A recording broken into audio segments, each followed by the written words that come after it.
Hi ವೀಕ್ಷಕರೇ ನೋಡಿ, ಗೃಹಲಕ್ಷ್ಮಿ ಯೋಜನೆಯ ಪ್ರತಿಯೊಂದು ಫಲಾನುಭವಿಗಳಿಗೆ ಸರ್ಕಾರದಿಂದ ಕಳೆದ 3 ತಿಂಗಳಿಂದ ಬಾಕಿ ಇದ್ದಂಥ ಒಟ್ಟು 6,000 ಗೃಹಲಕ್ಷ್ಮಿ ಹಣನ ಪ್ರತಿ ಫಲಾನುಭವಿಗಳಿಗೆ ಸರ್ಕಾರದಿಂದ ಜಮಾ ಮಾಡುವುದಾಗಿ ಹಣಕಾಸು ಇಲಾಖೆ ಭರ್ಜರಿ ಗುಡ್ಡಿಸ್ನ ಕೊಟ್ಟಿದೆ. ಆದರೆ ಸುಮಾರು 7ರಿಂದ 8 ಲಕ್ಷಕ್ಕಿಂತ ಅಧಿಕ ಮಹಿಳೆಯರಿಗೆ ಇನ್ನು ಮುಂದೆ ಗೃಹಲಕ್ಷ್ಮಿ ಹಣ ಕ್ಯಾನ್ಸಲ್ ಆಗಿದೆ. ನಿಮ್ಮ ಬ್ಯಾಂಕ್ ಖಾತೆಗೆ ಹಣ ಬರುತ್ತೋ ಬರೋದಿಲ್ಲೋ ಅಂತ ನೀವು ಕೇಳಿದ್ರೆ, ಸರ್ಕಾರದಿಂದ ಕೆಲವು ಹೊಸ ಬದಲಾವಣೆಗಳು ಬಂದಿದೆ ಮತ್ತು ಹೊಸ ನಿಯಮಗಳು ಕೂಡ ಬಂದಿದೆ. ನೀವು ಈ ಬದಲಾವಣೆ ಮತ್ತು ನಿಯಮಗಳನ್ನ ಪಾಲಿಸಿದರೆ ನಿಮ್ಮ ಬ್ಯಾಂಕ್ ಖಾತೆಗೆ ಖಂಡಿತವಾಗಿಯೂ ಹಣ ಬರುತ್ತೆ. ಅದೇ ರೀತಿ ಸರ್ಕಾರದಿಂದ ಕರ್ನಾಟಕದ ಒಟ್ಟು 23 ಜಿಲ್ಲೆಗಳನ್ನು ಆಯ್ಕೆ ಮಾಡಿ ಆಗಸ್ಟ್ 8ರಿಂದ ಈ 3 ತಿಂಗಳ ಗೃಹಲಕ್ಷ್ಮಿ ಯೋಜನೆಯ 6,000 ಹಣನ ಜಮಾ ಮಾಡ್ತಾ ಇದ್ದು, ಯಾರಿಗೆಲ್ಲ ಹಣ ಬರುತ್ತೆ, ಯಾರಿಗೆಲ್ಲ ಹಣ ಕ್ಯಾನ್ಸಲ್ ಆಗುತ್ತೆ ಅಂತ ತಿಳಿಸ್ಕೊಡ್ತೀನಿ. ಅದಕ್ಕಿಂತ ಮೊದಲು ನೋಡಿ ವೀಕ್ಷಕರೇ, ನೀವು ನನ್ನ ಚಾನಲ್ನ ಸಬ್ಸ್ಕ್ರೈಬ್ ಆಗಿಲ್ಲ ಅಂದರೆ ದಯಮಾಡಿ ಪ್ರತಿಯೊಬ್ಬರು ನನ್ನ ಚಾನಲ್ನ ಸಬ್ಸ್ಕ್ರೈಬ್ ಮಾಡಿಕೊಂಡು ಹಾಗೆ ವಿಡಿಯೋಗೆ ಒಂದು ಲೈಕ್ನ ಕೊಡಿ. ಹೌದು ವೀಕ್ಷಕರೇ, ಸರ್ಕಾರದಿಂದ ಗೃಹಲಕ್ಷ್ಮಿ ಯೋಜನೆಯ ಪ್ರತಿಯೊಂದು ಫಲಾನುಭವಿಗಳಿಗೆ ಕೊನೆಗೂ ಕಳೆದ 3 ತಿಂಗಳಿಂದ ಬರಬೇಕಾದ ಗೃಹಲಕ್ಷ್ಮಿ ಯೋಜನೆಯ ಒಟ್ಟು 6,000 ಹಣನ ನಿಮ್ಮ ಬ್ಯಾಂಕ್ ಖಾತೆಗೆ ಜಮಾ ಮಾಡುವುದಾಗಿ ಸರ್ಕಾರ ಭರ್ಜರಿ ಗುಡ್ಡಿಸ್ನ ಕೊಟ್ಟಿದೆ.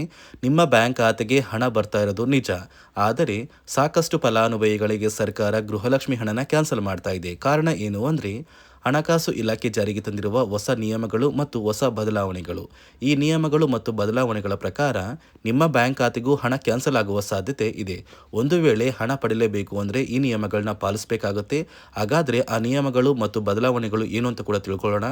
ಅದಕ್ಕಿಂತ ಮೊದಲು ನೋಡಿ ವೀಕ್ಷಕರೇ, ಸರ್ಕಾರದಿಂದ ಕರ್ನಾಟಕದ 23 ಜಿಲ್ಲೆಗಳನ್ನು ಆಯ್ಕೆ ಮಾಡಿ ನಿಮ್ಮ ಬ್ಯಾಂಕ್ ಖಾತೆಗೆ 3 ತಿಂಗಳ 6,000 ಹಣನ ಆಗಸ್ಟ್ 8 ಶನಿವಾರದಿಂದ ಜಮಾ ಮಾಡ್ತಾ ಇದ್ದು, ಯಾವ ಜಿಲ್ಲೆಗಳಿಗೆ ಹಣ ಬರ್ತಾ ಇದೆ ಅಂದರೆ ಬಾಗಲಕೋಟೆ, ಬೆಂಗಳೂರು ನಗರ, ಬೆಂಗಳೂರು ಗ್ರಾಮಾಂತರ, ಬೆಳಗಾವಿ, ಬಳ್ಳಾರಿ, ಬೀದರ್, ವಿಜಯನಗರ, ಚಾಮರಾಜನಗರ, ಚಿಕ್ಕಬಳ್ಳಾಪುರ, ಚಿಕ್ಕಮಗಳೂರು, ಚಿತ್ರದುರ್ಗ, ದಕ್ಷಿಣ ಕನ್ನಡ, ದಾವಣಗೆರೆ, ಧಾರವಾಡ, ಗದಗ, ಕಲಬುರಗಿ, ಹಾಸನ, ಹಾವೇರಿ, ಕೊಡಗು, ಕೋಲಾರ, ಕೊಪ್ಪಳ, ಮಂಡ್ಯ, ಮೈಸೂರು, ರಾಯಚೂರು, ರಾಮನಗರ, ಶಿವಮೊಗ್ಗ, ತುಮಕೂರು, ಉಡುಪಿ, ಉತ್ತರ ಕನ್ನಡ ಮತ್ತು ಯಾದಗಿರಿ. ಹೀಗೆ ಸರ್ಕಾರ ಒಟ್ಟು 3 ತಿಂಗಳ ಗೃಹಲಕ್ಷ್ಮಿ ಯೋಜನೆಯ 6,000 ಹಣನ 23 ಜಿಲ್ಲೆಗಳಿಗೆ ಜಮಾ ಮಾಡ್ತಾ ಇದೆ. ಆದರೆ ಸರ್ಕಾರದಿಂದ ಬಂದಿರುವ ಹೊಸ ಬದಲಾವಣೆ ನಿಯಮಗಳ ಪ್ರಕಾರ 7ರಿಂದ 8 ಲಕ್ಷ ಮಹಿಳೆಯರಿಗೆ ಗೃಹಲಕ್ಷ್ಮಿ ಹಣ ಕ್ಯಾನ್ಸಲ್ ಆಗ್ತಾ ಇದೆ.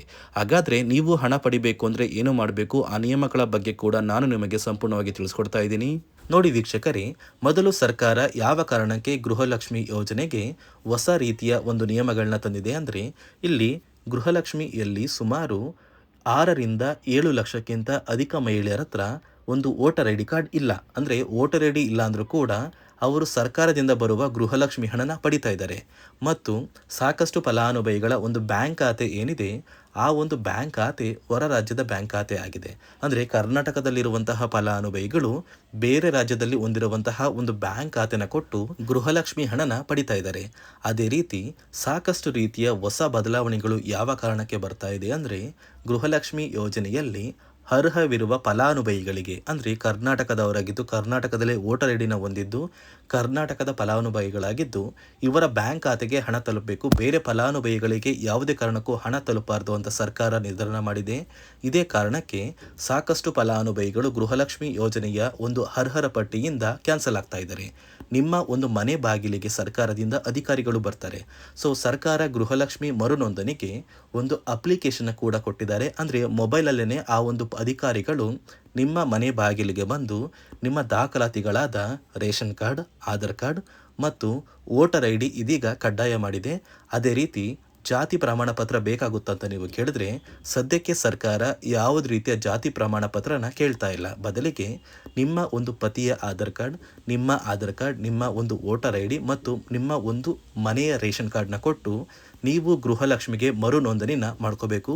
ಈ ಒಂದು ಕೆಲಸನ ಮಾಡೋದು ಗ್ರಾಮದಿಂದ ಕೆಲವು ಅಧಿಕಾರಿಗಳು ಬರ್ತಾರೆ. ಅಂದರೆ ಗ್ರಾಮ ಅಭಿವೃದ್ಧಿ ಇಲಾಖೆಯಿಂದ ಕೆಲವೊಂದು ಅಧಿಕಾರಿಗಳು ಬಂದರೆ ಅಂಗನವಾಡಿಯ ಕಾರ್ಯಕರ್ತರು ಕೂಡ ನಿಮ್ಮ ಮನೆ ಬಾಗಿಲಿಗೆ ಬಂದು ಪ್ರತಿ ಫಲಾನುಭವಿಗಳ ದಾಖಲಾತಿಗಳನ್ನ ಎಂಟ್ರಿ ಮಾಡ್ಕೊಂಡು ಹೋಗ್ತಾರೆ. ಸೊ ಆ ಒಂದು ಫಲಾನುಭವಿಗಳು ಎಂಟ್ರಿ ಮಾಡಿದ ನಂತರ ಸರ್ಕಾರದಿಂದ ನಿಮಗೆ ಒಂದು ನೋಟಿಫಿಕೇಶನ್ ಬರುತ್ತೆ. ನಿಮ್ಮ ಮೊಬೈಲ್ ನಂಬರ್ ಏನಿದೆ ಆ ಒಂದು ಮೊಬೈಲ್ ನಂಬರ್ಗೆ ಒಂದು ಮೆಸೇಜ್ ಬರುತ್ತೆ. ಅಂದರೆ ನಿಮ್ಮ ಗೃಹಲಕ್ಷ್ಮಿ ಮರು ನೋಂದಣಿ ಅರ್ಜಿನ ನಾವು ಸ್ವೀಕಾರ ಮಾಡಿದ್ದೀವಿ ಮತ್ತು ಮುಂದಿನ ದಿನಗಳಲ್ಲಿ ನಿಮ್ಮ ಒಂದು ಗೃಹಲಕ್ಷ್ಮಿ ಹಣನ ನಿಮ್ಮ ಬ್ಯಾಂಕ್ ಖಾತೆಗೆ ಜಮಾ ಮಾಡ್ತೀವಿ ಅಂತ ಸರ್ಕಾರದಿಂದಲೇ ಒಂದು ಮೆಸೇಜ್ನ ಕಳಿಸ್ತಾರೆ.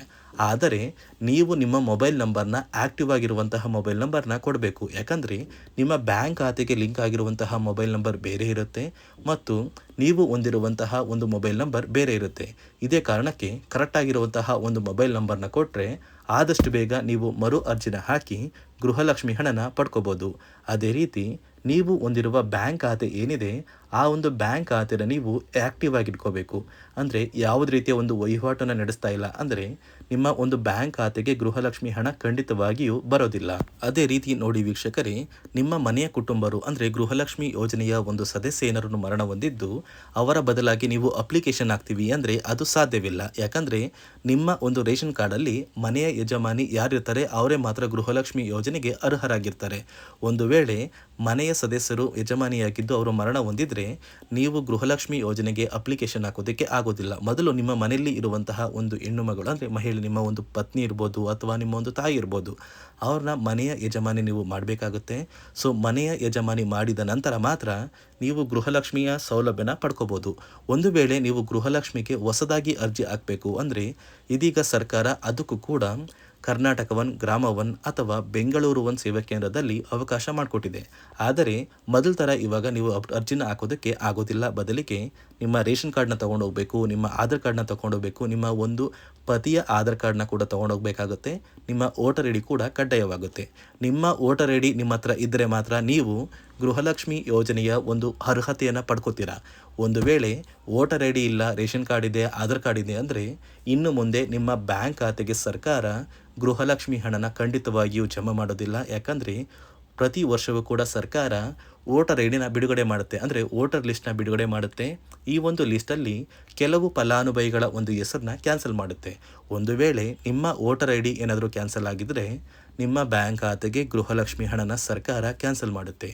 ಈ ಕೂಡಲೇ ನೀವು ನಿಮ್ಮ ದಾಖಲಾತಿಗಳು ಎಲ್ಲ ಕೂಡ ಸರಿ ಇದೆ ಅಂತ ತಿಳ್ಕೊಳ್ಳಿ. ಹಾಗಾದರೆ ಮಾತ್ರ ನೀವು ಗೃಹಲಕ್ಷ್ಮಿ ಯೋಜನೆಗೆ ಅರ್ಹರಾಗಿರ್ತೀರಾ. ಸರ್ಕಾರ ಯಾವ ಕಾರಣಕ್ಕೆ ಈ ರೀತಿಯ ಹೊಸ ಬದಲಾವಣೆಗಳನ್ನ ತರ್ತಾ ಇದೆ ಅಂದರೆ ಇಲ್ಲಿಯವರೆಗೂ ಸುಮಾರು 60 ಕೋಟಿಗಿಂತ ಅಧಿಕ ಮೊತ್ತನ ಸರ್ಕಾರ ನಷ್ಟ ಮಾಡಿಕೊಂಡಿದೆ. ಅಂದರೆ ಫಲಾನುಭವಿಗಳು ನಮ್ಮ ಕರ್ನಾಟಕದವರೇ ಅಲ್ಲ, ಅಂತಹ ಫಲಾನುಭವಿಗಳಿಗೂ ಕೂಡ ಸರ್ಕಾರದಿಂದ ಹಣ ಹೋಗಿದೆ ಮತ್ತು ಸಾಕಷ್ಟು ಫಲಾನುಭವಿಗಳು ಮರಣ ಹೊಂದಿದ್ದಾರೆ.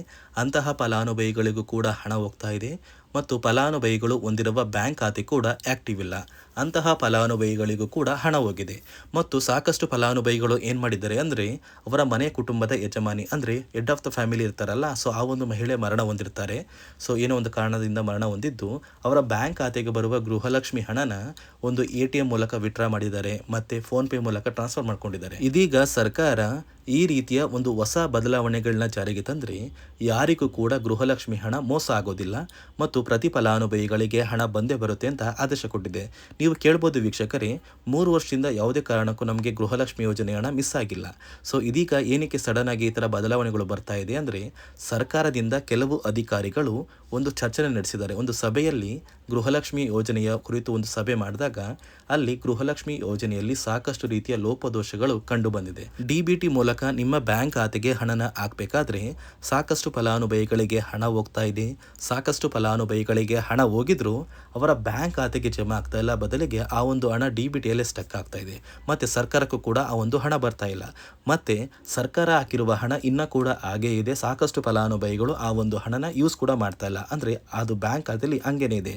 ಇದೇ ಕಾರಣಕ್ಕೆ ಸರ್ಕಾರ ಈ ರೀತಿಯ ಹೊಸ ಬದಲಾವಣೆಗಳನ್ನ ತಂದಿದ್ದು, ಯಾರೆಲ್ಲ ಫಲಾನುಭವಿಗಳು ಸರ್ಕಾರಕ್ಕೆ ತೆರಿಗೆನ ಕಟ್ತಾ ಇದ್ದೀರಾ, ಗೌರ್ನಮೆಂಟ್ ಜಾಬಲ್ಲಿದ್ದೀರಾ ಮತ್ತು ಇನ್ಕಮ್ ಟ್ಯಾಕ್ಸ್ನ ಪೇ ಮಾಡ್ತಾ ಇದ್ದೀರಾ, ಇಂತಹ ಫಲಾನುಭವಿಗಳ ಹೆಸರನ್ನ ಇನ್ನು ಮುಂದೆ ಸರ್ಕಾರ ಗೃಹಲಕ್ಷ್ಮಿ ಯೋಜನೆಯಿಂದ ಕ್ಯಾನ್ಸಲ್ ಮಾಡಿದೆ. ನಿಮ್ಮ ಒಂದು ರೇಷನ್ ಕಾರ್ಡ್ BPL ರೇಷನ್ ಕಾರ್ಡಿಂದ APL ಆಗಿದ್ರು ಕೂಡ ನೀವು ಗೃಹಲಕ್ಷ್ಮಿ ಯೋಜನೆಯನ್ನು ಪಡೆಯೋದಕ್ಕೆ ಅರ್ಹರಾಗಿರ್ತೀರಾ. ನೋಡಿ ವೀಕ್ಷಕರೇ, ಸರ್ಕಾರದಿಂದ ನಿಮ್ಮ ಬ್ಯಾಂಕ್ ಖಾತೆಗೂ ಕೂಡ 3 ತಿಂಗಳ 6,000 ಹಣ ಬರುತ್ತೆ.